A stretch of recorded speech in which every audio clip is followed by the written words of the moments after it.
Yamaha R15M की या फिर यामाहा R15 वर्सन 4 की जो इंडियन टू व्हीलर मार्केट में जो सक्सेस है वो इनक्रेडिबल है।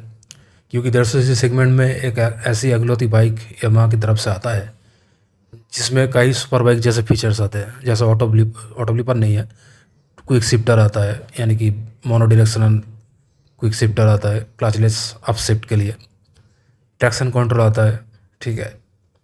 और इसका साथ साथ गोल्डन कलर का यूएसडी सस्पेंशन भी आता है और एल्यूमिनियम स्विंग आर्म भी आता है, ठीक है। और एक अपडेटेड इंस्ट्रूमेंट क्लस्टर भी आता है। तो काफ़ी सारे फीचर्स ऐसे हैं जो हमें अक्सर 1000 सीसी अल्ट्रा क्लास सेगमेंट में देखने को मिलता है, वो अब 150 सीसी सेगमेंट में भी आने लगे।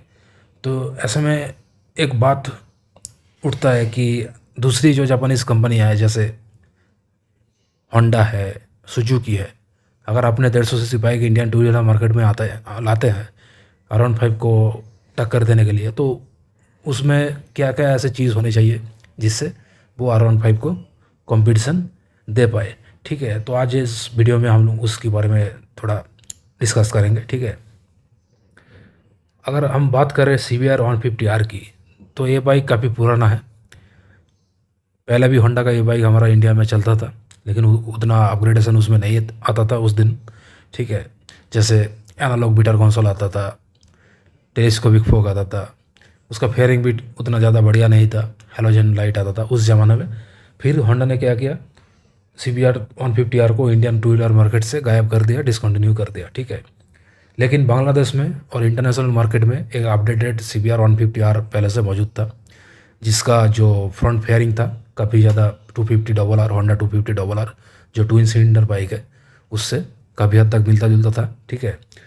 लेकिन होंडा CBR 150R का जो 150 सीसी सेगमेंट में जो बाइक आता था वो इंटरनेशनल मार्केट और बांग्लादेश में लॉन्च किया गया, लेकिन इंडिया में अभी तक लॉन्च का कोई अता पता उसका नहीं है।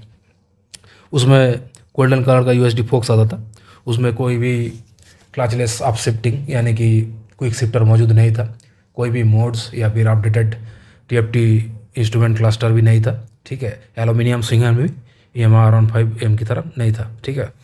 तो ऐसे में बात पैदा होता है कि अगले साल यानी कि 2023 तक अगर होंडा ने CBR 150R को इंडियन मार्केट में उतारता है तो उसमें क्या क्या फीचर्स होनी चाहिए, क्या क्या फीचर्स होने के बाद वो R15 को कंपटीशन दे पाएगा, तो इस वीडियो में हम लोग डिस्कस करेंगे, ठीक है।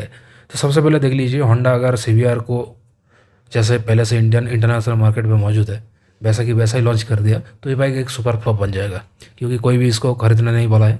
क्योंकि R15 में ऐसे ऐसे फीचर्स आते हैं जो हम लोग एक्सपेक्ट नहीं किए थे, लेकिन यामाहा ने इस बार क्या किया, चप्पड़ फाड़ के सब कुछ फीचर्स एक बारी में दे दिया।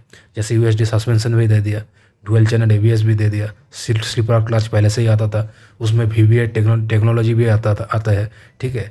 150 सीसी होने के बावजूद भी करीबन 19 bhp तक पावर प्रोड्यूस करता है, ठीक है। हालांकि उसमें SOHC है, DOHC नहीं है, लेकिन VVA के मदद से, VVA की वजह से यामाहा की जो पावर है उसको कभी भी कमी हम लोगों को महसूस नहीं होती, ठीक है। उसके अलावा जो आता है वो है एल्यूमिनियम स्विंग आर्म और क्विक शिफ्टर। ये सारी चीज़ों की जो एडिशन है यामाहा की जो बाइक को एक टॉप नॉच लेवल पे लेकर जाता है। तो ऐसे में अगर होंडा वाले ने CBR 150R को लॉन्च करने का सिद्धांत बना रहा है इंडिया के अंदर, तो उसमें ऐसी कई सारे बदलाव करना पड़ेगा। उसके बाद ही होंडा का जो प्रोडक्ट है CBR 150R वो इंडिया में एक सक्सेसफुल प्रोडक्ट बन पाएगा। तो क्या क्या वो फीचर्स होंडा वाले ने उसमें इंट्रोड्यूस करना चाहिए, जिसकी मदद से जो है CBR 150R एक परफेक्ट ट्रक मशीन बन जाएगा और यामाहा R15M को भारतीय बाज़ार में, इंडियन मार्केट में एक टक्कर दे पाएगा, ठीक है।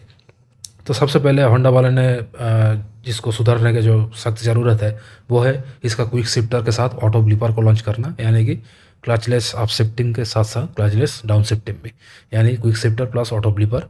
ये चीज़ क्या होगा, यामाहा की R15M से होंडा की जो CBR है उसको थोड़ा इम्प्रूवमेंट और थोड़ा अलग पोजीशन भी देगा, ठीक है। हालांकि होंडा के पास जो इंजन है वो DOHC इंजन है, ठीक है, SOHC नहीं है। वो एक होंडा के पास एडवांटेज है, लेकिन होंडा के BHP जो है वो यामाहा से करीबन 1 PS तक कम है, ठीक है। होंडा करीबन 18 के आसपास BHP प्रोड्यूस करता है, वही यामाहा जो 19 bhp प्रोड्यूस करता है, ठीक है। इस यामाहा की जो टॉर्क है वो भी होंडा के CBR 150R से काफ़ी ज़्यादा है, ठीक है। क्योंकि होंडा के पास तो VVA टाइप का कोई टेक्नोलॉजी नहीं है, होंडा के पास HE टेक्नोलॉजी है, लेकिन यामाहा के पास जो है VVA टेक्नोलॉजी है। यामाहा का टॉर्क आउटपुट हम लोग सभी को पता है जी कि टॉर्क जितना ज़्यादा होगा गाड़ी का टॉप स्पीड भी उतना ज़्यादा होगा, ठीक है। और bhp जितना ज़्यादा होगा जो बाइक का जो एक्सेलरेशन है वो भी कभी ज़्यादा होगा। तो एक्सेलरेशन एंड टॉप स्पीड के मामले में होंडा CBR से काफ़ी ज़्यादा आगे है यामाहा R15M। तो ऐसे कुछ फीचर्स होंडा वाले को देना चाहिए जिससे क्या होगा कि वो कस्टमर का जो ध्यान है, कस्टमर का जो कॉन्सेंट्रेशन है वो उसकी ओर आकर्षित कर पाए, ठीक है। तो होंडा को कुछ अलग करना होगा तभी जाके जो CBR 150R है वो इंडियन मार्केट में हिट हो पाएगा। जैसे क्विक शिफ्टर के साथ साथ ऑटो ब्लीपर भी दे दिया, एल्यूमिनियम स्विंग आर्म दे दिया, ठीक है। एक अपडेटेड इंस्ट्रूमेंट क्लस्टर दे दिया जैसे CBR 250R RR में आता है। काफ़ी सारे मोड्स उसमें देना चाहिए, ठीक है। उसके साथ साथ UHD सस्पेंशन, क्योंकि होंडा का जो मीटर कंसोल है काफ़ी नैरो है, देखने में दिक्कत आता है। काफ़ी सारे स्टैटिस्टिक जो है उसमें मिसिंग है, ठीक है। तो यामाहा की तरह कुछ ब्रॉड कुछ वाइड इंस्ट्रूमेंट क्लस्टर अगर होंडा दे देता है इस बाइक में तो जाके CBR हिट हो पाएगा, ठीक है। तो एक हो गया एल्यूमिनियम स्विंग आर्म, दूसरा हो गया क्विक शिफ्टर के साथ ऑटो ब्लीपर, ठीक है। एक अपडेटेड इंस्ट्रूमेंट मीटर कंसोल और एक चेंज्ड बॉडी ग्राफिक्स के साथ साथ एक इम्प्रूव्ड फेयरिंग भी, ठीक है, जो एरोडायनामिकली काफ़ी इम्प्रूवमेंट ला सके। इससे ज़्यादा अगर होंडा वाले ने चाहा तो इसमें क्या कर सकता है, एक एडजस्टेबल सस्पेंशन भी इंट्रोड्यूस करवा सकता है। इससे क्या होगा, बाइक का जो USP है वो बढ़ जाएगा और कस्टमर CBR की ओर आने में मजबूर हो जाएगा, ठीक है। अगर कस्टमर को जो एक्स्ट्रा फीचर्स इंडिया के अंदर अगर मिल गया उसके अंदर तो क्या होगा, इंडिया वाले जो है वो CBR को पसंद कर सकते हैं, ठीक है। लेकिन ऐसा करना पड़ेगा होंडा वालों को जो यामाहा R15M से कुछ हट के फीचर्स उसको देना पड़ेगा, ठीक है। क्योंकि इंजन में पावर में तो बढ़ोतरी नहीं होगी क्योंकि BS6 नॉर्म आ चुका है। और एक बार इंडियन इंजन बन जाने के बाद उसमें चाहे कितना भी ट्यूनिंग कर ले या फिर मैपिंग कर ले, इंजन का जो टॉर्क एंड bhp आउटपुट है वो लगभग सेम ही रहता है। इसलिए जो लोग सोच रहे हैं कि CBR ट्विन सिलेंडर में आएगा या फिर इम्प्रूव पावर फिगर के साथ आएगा, तो उन लोगों को मैं बता देता हूँ ऐसा कुछ भी नहीं है। इंजन जैसा था वैसा ही रहेगा, कुछ कॉस्मेटिकली एंड मैकेनिकली चेंजेस किया जाएगा जैसे सस्पेंशन में, ब्रेकिंग में, ठीक है, फेयरिंग में, LED लाइटिंग में या फिर इलेक्ट्रॉनिकली इंस्ट्रूमेंट क्लस्टर में, मोड्स में, ठीक है, और क्विक शिफ्टर में ऐसे चेंजेस किया जा सकता है और स्विंग आर्म में। इसके अलावा कुछ भी चेंजेस नहीं होगा। तो तभी जाके जो होंडा CBR इंडियन मार्केट में हिट हो पाएगा।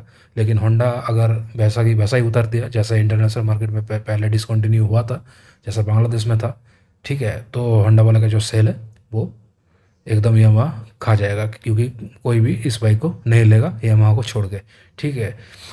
क्योंकि यामाहा में ऐसे ऐसे फीचर्स आते हैं जो सुपर बाइक में आते थे, ठीक है।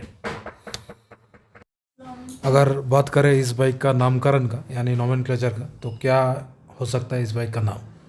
तो जैसे यामाहा वाले ने R15 का जो मार्केटिंग किया इस बार R15M के नाम से किया, वैसे ही होंडा वाले ने अगर चाहा तो इस बाइक का नाम मिनी रेप्सोल या फिर मिनी फायरब्लेड जैसे CBR 150 RR-R इसके नाम से भी कर सकता है या फिर किसी दूसरे नाम से भी कर सकता है, ठीक है।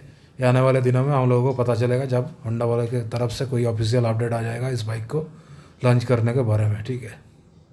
और एक चीज़ होंडा वाले ने CBR 150R के अंदर दे सकता है वो है इसका जो इंटरनेशनल वेरिएंट में जो आता है वो है इसका एंटी थेफ्ट शटल लॉक की सिस्टम, जो इंडियन वेरिएंट में मिसिंग है। वो है कि यामाहा R15M में कमी रह गई इंडियन वेरिएंट के अंदर, क्योंकि इंटरनेशनल मार्केट में anti theft shuttle lock system का जो की आता है वैसा ही सेम की जैसे R15 वर्जन 3 में इंटरनेशनल वेरिएंट में आता था, लेकिन R15M में भी यामाहा वाले ने जो है इंडिया के अंदर नहीं दिया। वो अगर होंडा वाले ने होंडा CBR के अंदर दे दिया तो वो एक एडेड एडवांटेज और USP बन जाएगा CBR 150R की, ठीक है। और इंटरनेशनल वेरिएंट में जो है चेन स्प्रॉकेट की डायमीटर में छेड़छाड़ करके जो bhp थोड़ा बहुत बढ़ाया गया है इंटरनेशनल वेरिएंट में, जो इंडियन वेरिएंट में नहीं है, ठीक है। तो की में अगर इम्प्रूवमेंट होंडा वाले करते हैं, तो वो एक यूएसपी बन जाएगा CBR 150R के लिए, जो यामाहा को टक्कर देगी।